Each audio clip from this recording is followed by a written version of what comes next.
مادرم خیزورم اومده که همین نواره را میکنم در روی اکرام برو تیما هستار میکنم از شما خواهش کنم مرا میفوره که فرزندم تری شود فرزندی من افماگیشم تری شد شرایی نبود که بچه من نگاه بین کنم شما خواهش کنم که به فرزندم یاری رسونید بچه من ساز شد مادرم خیلی زور میآید نوارو رو میکنم پرتم روی کرده سلام علیکم و رحمت الله و برکاته. اما بعد بنده با شما هستم دوستان عزیز مهربان و شنوندگان کانال بختیار تیجی، تشکر زیاد که با ما هستین. شما با دقت گوش کنین. طول 12 سال می شود که یک فرزند عاجز داره، یک فرزند کور داره و این فرزند طول 12 سال در جاگه با داروهای تسکین دهنده زندگی میکنه. برادران عزیز محترم، نمیبینه، چشماش نمیبینه، از عقل بیگانه، اعضای بدنش کار نمیکنه. برادران عزیز محترم، بیا کسانی که دستی خیری رسا کردنین 1 روبلای 2 روبلای 1 سومونای خلاصه چقدری که میتونیم بیاین همین اپشکره همین دادرکه یک دستگیری میکنیم.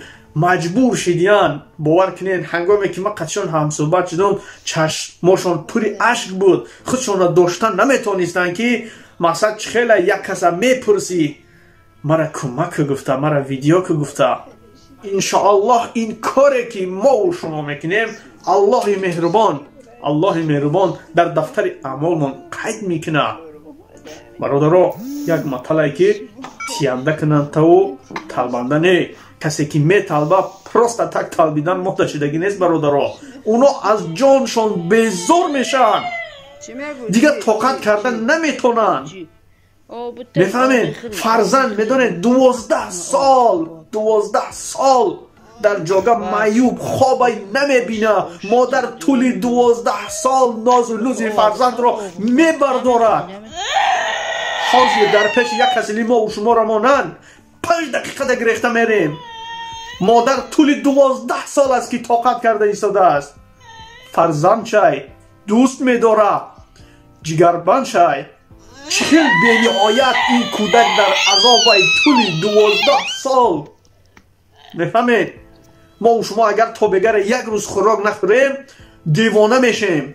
قطعی یک کس سلام نمیگیم. امروز این دادره که ما طول 12 سال در عذاب است و این مادر بزرگیش بینین که طول 12 سال صبر میکنه.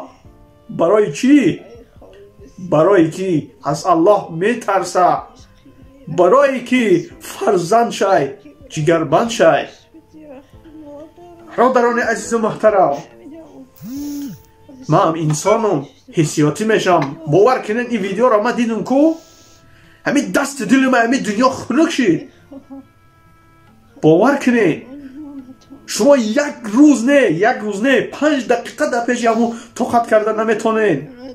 اما این مادری بزرگ 12 سال عمر خود را در پیش این فرزند معیوب نگاه بین میکنه و باز در کار باشه 20 سال دیگه 30 سال دیگه همون نگاه بین میکنه. بینه که قدر مادرها را الله مهربان حفظتان کنه. بخشش زیاد که ویدیو را دور دراز کردیم، اما مجبور بودم که این سخن را برای همه شما برسانم. برادران عزیز محترم، کسانی که خیر میکنین، کسانی که خیر کردین، الله مهربان خیراتانه به درگاهش قبول کنه. و کسانی که خیر کردستین برادرها، ما امید دارم، ما با باوری کامل گفته میتونم که هر یک خیری کردگی شما فردا روز قیامت دستگیری شما میشه. یک نفر دست به تو دراز میکنه که بیا من تو را دستگیری میکنم، از آتش جهنم خلاصی مییابی. پس بیا یک دست چندین دست کنیم. شما نه؟ یا الله، سبحان الله. برادرها ویدیو را به همینجا با آخر میرسانم، چون که من گنده احساساتی شدم. نمیدونم عصبم خراب میشه یا که سین و سال رفته است. برادرها بخشش زیاد. الله یار و مددگارتان تا ویدیوی آینده. السلام علیکم و رحمت الله و برکاته. اما بعد